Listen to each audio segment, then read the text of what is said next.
So good morning guys. तो चलिए start करते हैं आज के यानी कि 26 मार्च के इंपॉर्टेंट करंट अफेयर्स को। तो आज का सबसे इंपॉर्टेंट प्रश्न ये रहा आपके सामने कि अभी हाल ही में 2025 के संगीत कलानिधि पुरस्कार से किसे सम्मानित किया गया। तो सही उत्तर हो जाएगा आर के श्रीराम कुमार को। तो पुरस्कार का नाम है संगीत कलानिधि पुरस्कार और याद रखना इसे कर्नाटक संगीत का ऑस्कर भी कहा जाता है।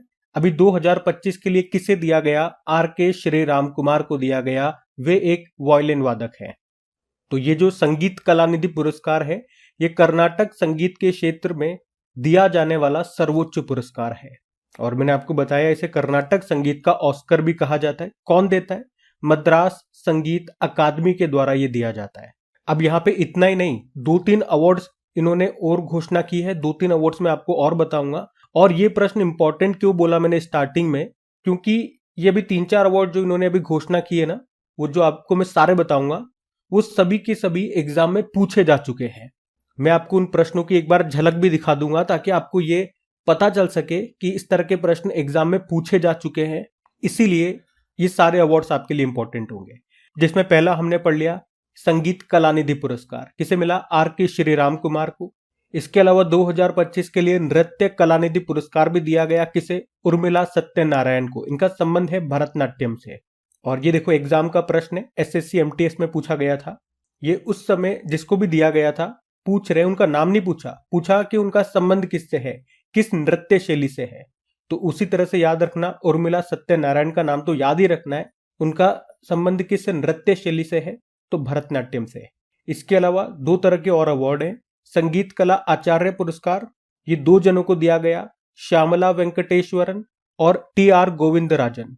और एक और है टीटीके पुरस्कार, ये किसे किसे मिला? मदम्बी सुब्रमण्यम नंबूथिरी को, जिनका संबंध कथकली से है, और जेटी जयराज कृष्णन और जयश्री जयराज कृष्णन को, ये वीणा वादक है। और आप देख सकते हो ये सभी प्रश्न एग्जाम में पूछे जा चुके हैं। पर इनमें से भी अगर आप कहोगे कि ज्यादा इंपॉर्टेंट क्या है, ये तो बहुत सारे हो गए, तो कम से कम ऊपर के 2 तो आप जरूर याद रख लेना, संगीत कलानिधि और नृत्य कलानिधि पुरस्कार। वैसे अब ज्यादा हो गए कम हो गए उसका तो मैं कुछ नहीं कर सकता हूँ। अब ये तो करंट है, आई है तो पढ़ानी पड़ेगी। जिसमें भी जो इंपॉर्टेंट है मैं आपको वही पढ़ाता हूँ और खास तौर पे वो जिससे संबंधित प्रश्न एग्जाम में पूछे जा चुके हैं। चलो इसी तरह से कुछ और इंपॉर्टेंट अवार्ड्स में आपको रिवाइज कराता हूँ। एक अभी हमने पढ़ा था बर्लिन में women tourism of the year award से सम्मानित किया गया था दिया कुमारी को, राजस्थान की डेप्यूटी सीएम है। प्रित्जकर पुरस्कार 2025 किसे दिया गया? लियू जियाकुन को, चाइना के हैं, वास्तुकला का नोबेल पुरस्कार कहा जाता है। और आर्द्र भूमि के विवेकपूर्ण उपयोग के लिए भी रामसर पुरस्कार पाने वाली पहली भारतीय कौन बनी थी? Shri Venkatesan. Gold Mercury Award 2025 Dalai Lama को दिया गया। हॉलबर्ग पुरस्कार 2025 गायत्री चक्रवर्ती को दिया गया नॉर्वे सरकार के द्वारा। डिजिटल ट्रांसफॉर्मेशन अवार्ड 2025 आरबीआई को मिला। उसकी 2 इनिशिएटिव्स है, प्रवाह और सारथी के लिए। रामनाथ गोयंका पुरस्कार किस क्षेत्र में दिया जाता है? पत्रकारिता जर्नलिज्म के सेक्टर में दिया जाता है। इसके अलावा भी महाराष्ट्र भूषण पुरस्कार दिया गया रामवी सुतार को। और 2025 का स्टॉकहोम जल पुरस्कार गुंटर ब्लॉशेल को दिया गया, वियना के हैं। और अभी यूके के हाउस ऑफ कॉमन्स में किसे लाइफ टाइम अचीवमेंट अवार्ड से सम्मानित किया गया? चिरंजीवी को। और भी 59 नंबर का ज्ञानपीठ पुरस्कार 2024 के लिए किसे दिया गया? विनोद कुमार शुक्ल को, हिंदी लेखक है और छत्तीसगढ़ से है। ठीक है, ये सारे भी लेटेस्ट अवार्ड्स जो न्यूज में थे हमने रिवाइज कर लिए, ध्यान में रखना। अगला प्रश्न देखते हैं। फिर अगले में पूछ रहे हैं कि अभी अप्रैल 2025 में भारत और 10 अफ्रीकी देशों के बीच में होने वाले पहले समुद्री नौसैन्य अभ्यास का नाम क्या है? तो नाम पूछ रहे हैं, तो सही उत्तर होगा एकीमे। तो एक्सरसाइज का नाम है एकीमे। ये एक नौसैन्य अभ्यास है और ये एक तरह से बहुराष्ट्रीय अभ्यास है। बहुत सारे देश इसमें हिस्सा लेंगे, जिसमें से एक भारत होगा और बाकी 10 अफ्रीकी देश होंगे। और इस तरह का ये पहली बार अभ्यास हो रहा है। इसका नाम एकीमे है। 13 से लेकर 18 अप्रैल 2025 तक ये होगा। कहाँ पे?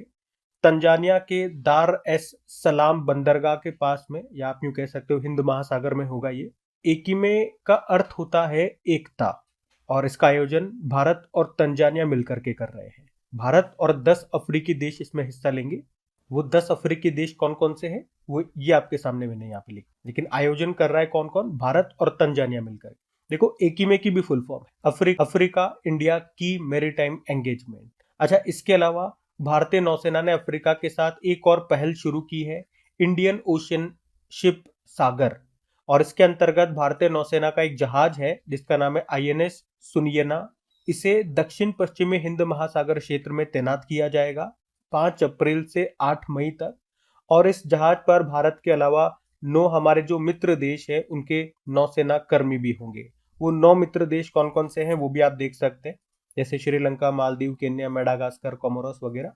इन देशों के नौसेना कर्मी भी इस जहाज पर होंगे। जहाज का नाम याद रखना। अब वैसे ही हमारा मिलिट्री एक्सरसाइज वाला प्रश्न था, तो चलो 2025 में इन 2.5 से 3 महीनों के अंदर हमने कौन कौन से मिलिट्री एक्सरसाइज पढ़ लिए हैं वो सारे मैं आपको रिवाइज कराता हूँ। जैसे कि देखो, डेविल स्ट्राइक अभ्यास भारतीय सेना और वायुसेना के बीच में हुआ। ला पैरोस अभ्यास, इसका आयोजन फ्रांस ने किया, बहुपक्षीय अभ्यास है, भारत ने भी हिस्सा लिया, INS मुंबई ने भारत की तरफ से। कहाँ हुआ? मलक्का, सुंडा, लोम्बेक, जलडमरू मध्य यानी कि स्ट्रेट में। एक्यूवेरियन अभ्यास भारत मालदीव के बीच में हुआ, कहाँ? मालदीव में। ट्रोपेक्स अभ्यास भारतीय सेना, भारतीय वायुसेना और भारतीय तटरक्षक बल के बीच में हुआ, हिंद महासागर में। साइक्लोन अभ्यास भारत और इजिप्ट के बीच में हुआ, राजस्थान में। और विंग्ड राइडर अभ्यास भारतीय सेना और वायुसेना के बीच में हुआ, पूर्वी कमान में। कोमोडो अभ्यास, ये इसका आयोजन इंडोनेशिया ने किया था, बाली इंडोनेशिया में हुआ था। बहुपक्षीय अभ्यास है, भारत ने भी हिस्सा लिया। सागर कवच अभ्यास भारतीय तटरक्षक बल ने आयोजन किया, पश्चिम बंगाल में। जल थल रक्षा अभ्यास भारतीय सेना, तटरक्षक बल और समुद्री पुलिस ने आयोजन किया, बेट द्वारका, गुजरात में। उसके अलावा अभी सी ड्रैगन अभ्यास, इसका आयोजन अमेरिका ने किया था, पश्चिमी प्रशांत महासागर में, गुआम तट पर। भारत ने भी इसमें हिस्सा लिया। डेजर्ट हंट अभ्यास इंडियन एयरफोर्स ने आयोजन किया था, जोधपुर, राजस्थान में। खंजर अभ्यास 12वां संस्करण था, भारत और किर्गिस्तान के बीच में हुआ, बिश्केक, किर्गिस्तान में। वरुण अभ्यास अभी भारत और फ्रांस के बीच में हुआ था, अरब सागर में। कॉर्पेट और बोंगो सागर अभ्यास ये भारत और बांग्लादेश के बीच में हुआ था, अभी बंगाल की खाड़ी में।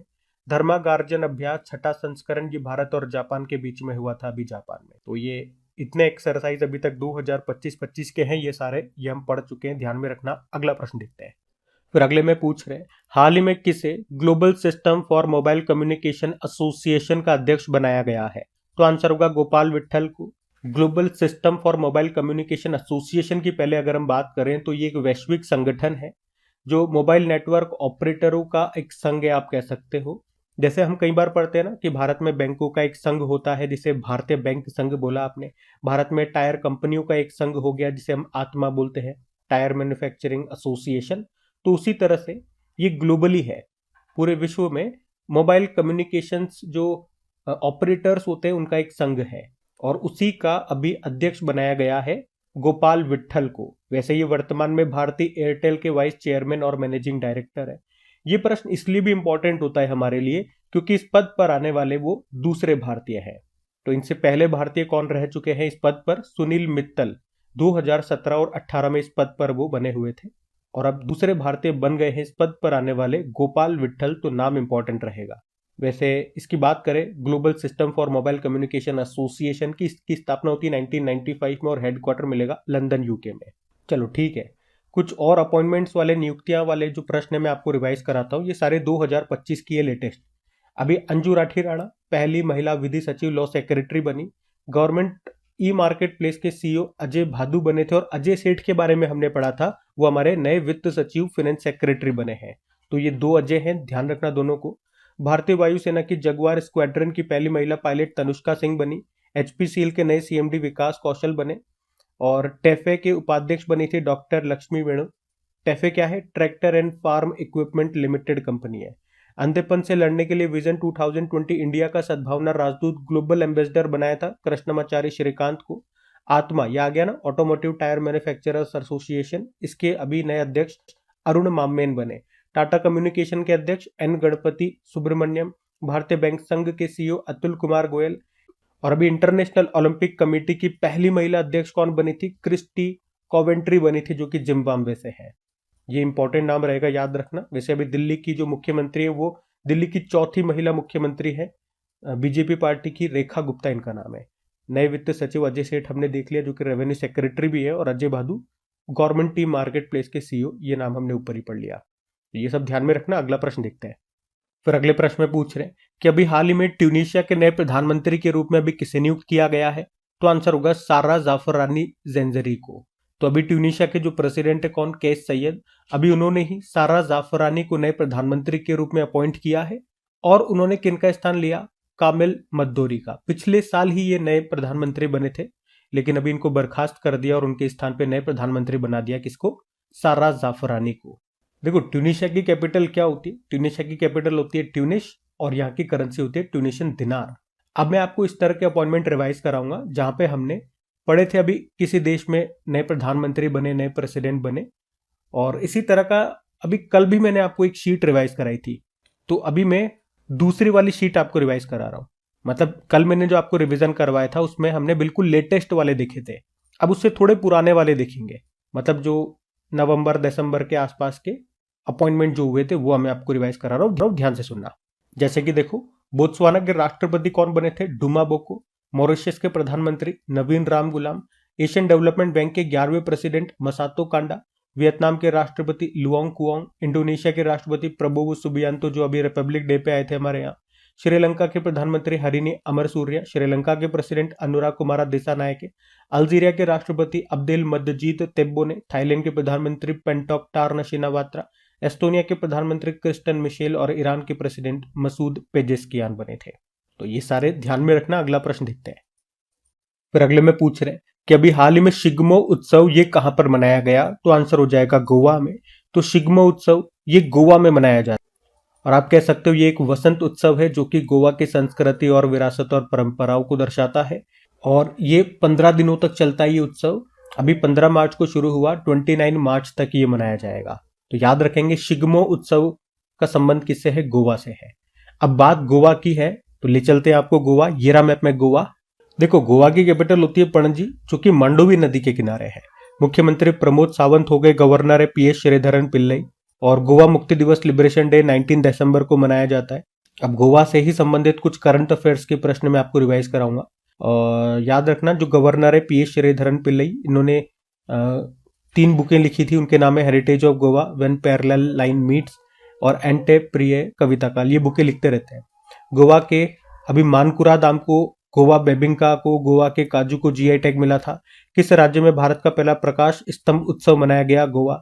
ग्रह आधार योजना शुरू हुई थी गोवा में। रेबीज मुक्त राज्य बना गोवा। हर घर जल प्रमाणित राज्य ये गोवा है। सभी सरकारी अस्पतालों में फ्री में आईवीएफ सुविधा शुरू करने वाला पहला राज्य बना गोवा। ग्रामीण मित्र योजना यहाँ शुरू हुई थी। और जो यहाँ पे मोपा एयरपोर्ट है उसका नाम मनोहर पारिकर के नाम पे कर दिया था। और गोवा को पुर्तगाल से मुक्त करने के लिए कौन सा ऑपरेशन शुरू किया गया था, ऑपरेशन विजय 1961 में। सिग्मो फेस्टिवल ये देखो आज ही हमने पढ़ा। साउ जोआओ फेस्टिवल भी यहाँ मनाया जाता है। भगवान Mahavir National Park, Kotegaon Wild Life Sanctuary, doctor Salim Ali Bird Sanctuary सब आपको यहाँ मिलेगा। बीमा सखी योजना शुरू करने वाला दूसरा राज्य गोवा है, तो पहला हरियाणा है।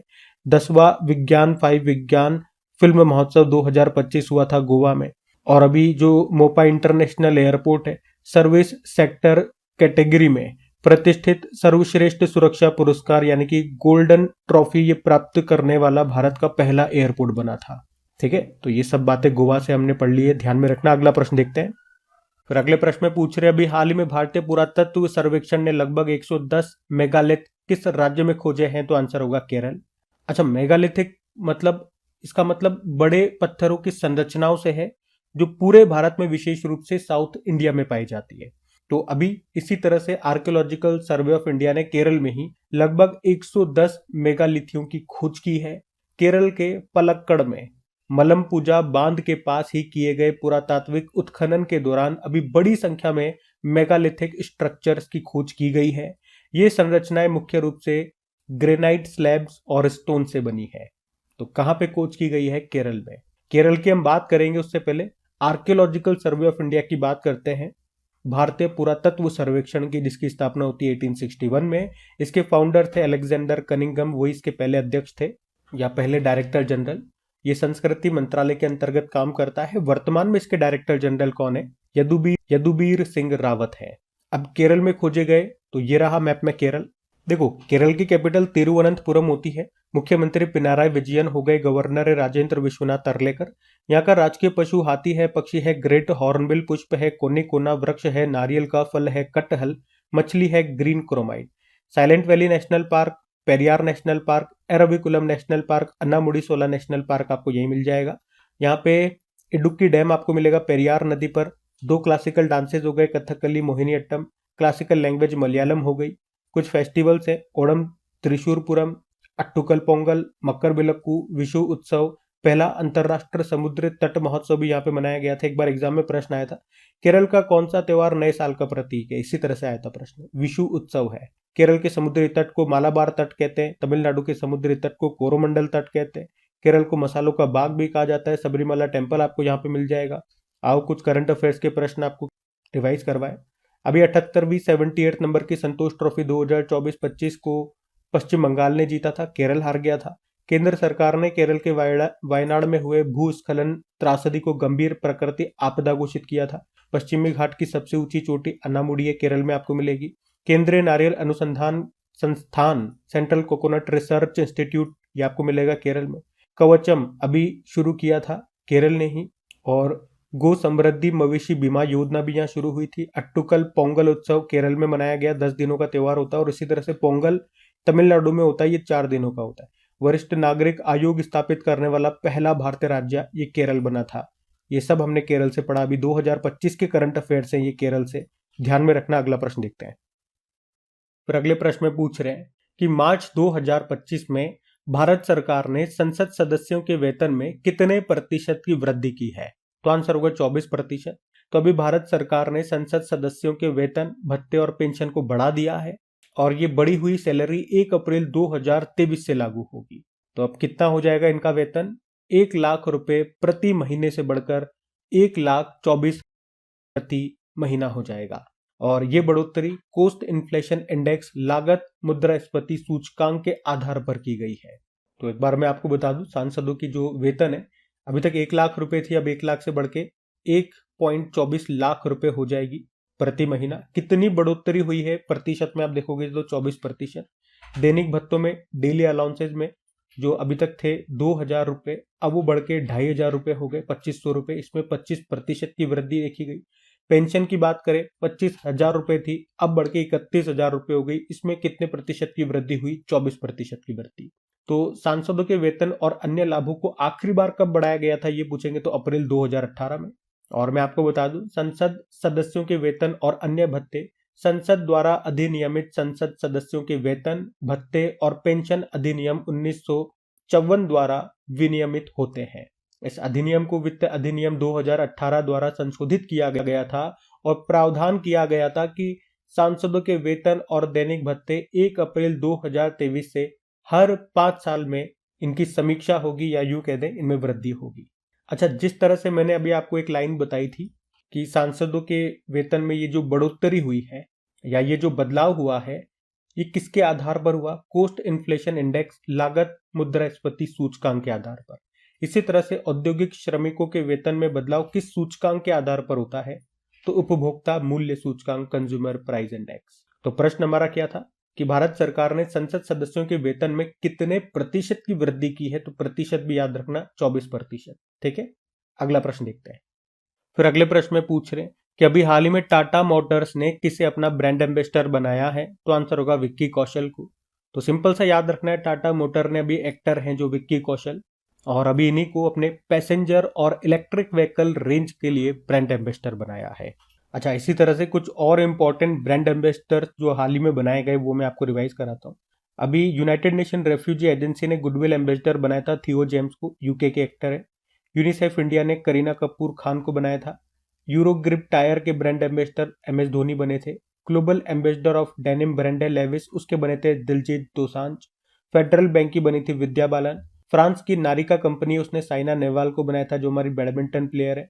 और अंधेपन से लड़ने के लिए विजन 2020 इंडिया का सद्भावना राजदूत गुडविल एम्बेसडर बनाया गया था कृष्णमाचारी श्रीकांत को। फिट इंडिया आइकॉन बनाए गए आयुष्मान खुराना स्केचर्स जो कि फुटवेयर कंपनी अमेरिका की, उसके बने जसप्रीत बुमराह। और गो आई बीबो के बने थे ऋषभ पंत। ठीक है, तो ये सब ध्यान में रखना। अगला प्रश्न देखते हैं। फिर अगले में पूछ रहे हैं कि 11वीं एशियन स्विमिंग चैंपियनशिप 2025 की मेजबानी ये कौन करेगा? तो आंसर हो जाएगा भारत करेगा। एशियन स्विमिंग चैंपियनशिप 2025 की हम बात कर रहे हैं। इस बार ये इसका 11वां संस्करण होगा और इसे होस्ट करेगा भारत। भारत में भी कहां पे होंगे? अहमदाबाद, गुजरात में। अक्टूबर के महीने में होंगे इस बार ये। इसका जो आखिरी एडिशन है वो 10वां एडिशन वो 2016 में हुआ था जापान में, जिसमें टॉप पे चाइना रहा था। और अब इसका 11वां एडिशन होगा। पहला एडिशन इसका 1980 में हुआ था ढाका बांग्लादेश में। ठीक है, तो ये याद रखना, बहुत सालों के बाद हो रहा है तो इंपॉर्टेंट होता है।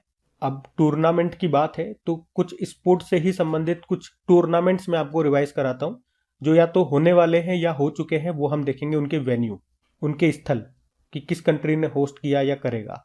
तो वर्ल्ड एथलेटिक्स अल्टीमेट चैंपियनशिप 2026 ये पहली बार होंगे। कहां पर होंगे? हंगरी में। उसके अलावा AFC वुमेन्स एशियन कप 2026 ये ऑस्ट्रेलिया में होंगे। और 2029 वाले होंगे उज्बेकिस्तान में। 2027 में जो फीफा वुमेन्स वर्ल्ड कप है ये ब्राजील में होगा। ये प्रश्न एग्जाम में अभी आ भी चुका है। उसके अलावा ICC women's T20 world cup 2024 ये हो चुके हैं यूनाइटेड अरब अमीरात में, पहले बांग्लादेश में होने वाले थे। अच्छा, अभी यहाँ पे हम मिक्स में देखेंगे, कुछ ऐसे जो भविष्य में होने वाले हैं, कुछ ऐसे जो हो चुके हैं। तो जो हो चुके हैं कोशिश करिएगा उसमें आप ये बताने की कि इसको किसने जीता था और किसको हराया था। उससे आपको पता लगेगा कि आपको चीजें याद है या नहीं याद। जैसे कि ये वाला बताना, और ये वाला भी बताओ, ये पुरुषों का जो अभी हुआ था T20 world cup, West Indies और अमेरिका में, इसको किसने जीता, किसे हराया। और 38वें नेशनल गेम्स भी हो चुके हैं अभी उत्तराखंड में, इसमें कौन टॉप पे रहा। उसके अलावा 2025 में ही वर्ल्ड जूनियर बैडमिंटन चैंपियनशिप भी होगी। कहाँ पे? गुवाहाटी में। वर्ल्ड एथलेटिक्स चैंपियनशिप 2027 ये होंगे बीजिंग चाइना में। थॉमस कप, उबेर कप 2026 वाला होगा डेनमार्क में। तो इस तरह के 10 प्रश्न आज मैंने आपको रिवाइज करा है, जिसमें से 2-3 प्रश्न हमने देखे जो हो चुके हैं टूर्नामेंट। आपको बता, फिर अगले प्रश्न में पूछ रहे हैं अभी हाल ही में अर्थ आर डे 2025 ये कब मनाया गया। तो इसका सही उत्तर हो जाएगा 22 मार्च को। एक्चुअली में ये कोई फिक्स नहीं होता, ये मार्च के आखिरी शनिवार को मनाया जाता है। तो इस बार ये 22 मार्च को आया था। किसके द्वारा मनाया जाता है? वर्ल्ड वाइल्ड लाइफ फंड के द्वारा। और इस दिन ऊर्जा संरक्षण के बारे में जागरूकता बढ़ाने के लिए इस दिन पूरी दुनिया भर में जो लोग हैं वो 1 घंटे के लिए जो गैर जरूरी बिजली के जो उपकरण है, या आप कह सकते हो गैर जरूरी बिजली की लाइटों को इसमें बंद करके ये दिवस मनाया जाता है। रात में 8:30 बजे से 9:30 बजे तक 1 घंटे के लिए गैर जरूरी बिजली की लाइटों को बंद कर दिया जाता है। और उद्देश्य क्या है मैंने आपको बता दिया ऐसा करने का, ऊर्जा संरक्षण के बारे में जागरूकता बढ़ाना। ठीक है, तो अर्थ आर डे ये कब होता है? मार्च के आखिरी शनिवार को। इस बार 22 मार्च को था। और कौन मनाता है? World wild life fund. अच्छा, इसी तरह से 23 मार्च का दिवस भी याद रखना, शहीद दिवस के रूप में मनाते हैं। क्यों? क्योंकि आजादी की लड़ाई में 23 मार्च 1931 को अंग्रेजों ने हमारे जो वीर बहादुर स्वतंत्रता सेनानी थे, भगत सिंह, सुखदेव और राजगुरु, इनको फांसी की सजा दे दी थी। तो उन्हीं के सम्मान में, उन्हीं की याद में हर साल 23 मार्च को शहीद दिवस के रूप में मनाते हैं हम। वैसे 30 जनवरी को महात्मा गांधी जी की पुण्यतिथि को भी शहीद दिवस के रूप में मनाते हैं, वो भी याद रखना। ठीक है, तो ये 2 दिवस हमारे और रह गए थे, इसको भी हमने देख लिया। बाकी अभी कल ही मैंने आपको मार्च के सारे इंपॉर्टेंट डेज रिवाइज कराए थे। तो आज एक काम करता हूं, आज मैं आपको डेज रिवाइज नहीं कराता हूं, आज मैं आपको डेज से ही संबंधित 2-3 प्रश्न पूछ लेता हूं। उससे पता चल जाएगा आपको डेज याद है कि नहीं है। बाकी अब अगली बार जब भी डे वाला प्रश्न आएगा फिर से मैं आपको सारे के सारे डेज स्टार्टिंग से रिवाइज कराऊंगा। तो मेरा पहला प्रश्न आपसे है, एक तो बताओ अंतरराष्ट्रीय आशा दिवस, इंटरनेशनल डे ऑफ होप, ये नया दिवस है, ये हम कब मना रहे हैं। उसके अलावा विश्व ग्लेशियर दिवस, वर्ल्ड डे फॉर ग्लेशियर, ये हम कब मना रहे हैं, ये भी नया दिवस है। और अंतरराष्ट्रीय महिला न्यायाधीश दिवस, इंटरनेशनल वुमेन जजेस डे, ये हमने कब मनाया। ये 3 दिवस मैंने आपसे पूछ लिए, ये बताओ। तो ये थी आज की हमारी करंट अफेयर्स की क्लास। तो सबसे पहले कमेंट करके जरूर बताइएगा सेशन आपको कैसा लगा। अच्छा लगा तो प्लीज वीडियोस को लाइक जरूर कीजिएगा, इसे सपोर्ट कीजिए अपने दोस्तों के साथ में स्टडी ग्रुप में शेयर करके। अगर आपने अभी तक वीडियो को लाइक नहीं किया तो लाइक जरूर करना। बाकी मैंने क्विज और पीडीएफ के बारे में आपको ऑलरेडी बता दिया है। तो चलो फिर कल के करंट अफेयर्स का क्विक रिवीजन कर लेते हैं और सेशन एंड करते हैं। तो कल आपसे पूछा था अभी नए हमारे फाइनेंस सेक्रेटरी कौन बन गए, अजय सेठ। फिर पूछा IMF की रिपोर्ट के अनुसार भारत किस वर्ष तक जापान को पीछे छोड़ के दुनिया की चौथी सबसे बड़ी अर्थव्यवस्था बन जाएगा 2025 तक। जल शक्ति अभियान कैच द रेन 2025 की शुरुआत कहां से की गई, पंचकुला हरियाणा। नामीबिया देश की पहली महिला राष्ट्रपति कौन बन गई है, नेटुम्बा नंदी नदेतवा। और एक बुक है एमिनिएंट डिस्टॉर्शन ट्विस्ट एंड ट्रुथ नाम की बुक के लेखक कौन है, उत्पल कुमार। वरिष्ठ नागरिक आयोग स्थापित करने वाला पहला राज्य बन गया केरल। और भारतीय राष्ट्रीय कला एवं सांस्कृतिक विरासत न्यास के अध्यक्ष कौन बने, Ashok Singh Thakur. Chinese formula 1 grand prix 2025 का खिताब किसने जीता? ऑस्कर पियास्त्री ने। एनआईआईटी यूनिवर्सिटी के चांसलर कौन बने? अमिताभ कांत। और आखिरी प्रश्न था, वर्ल्ड टीबी डे कब मनाया गया? 24 मार्च को। चलो कल का भी होमवर्क प्रश्न देखते हैं और सेशन एंड करते हैं। तो कल आपसे पूछा था फूलदेई महोत्सव ये कहाँ पे मनाया जाता है? तो आंसर हो जाएगा उत्तराखंड। आप सभी ने प्रश्न का बिल्कुल सही उत्तर दिया। अब ये रहा आज का आपका होमवर्क प्रश्न।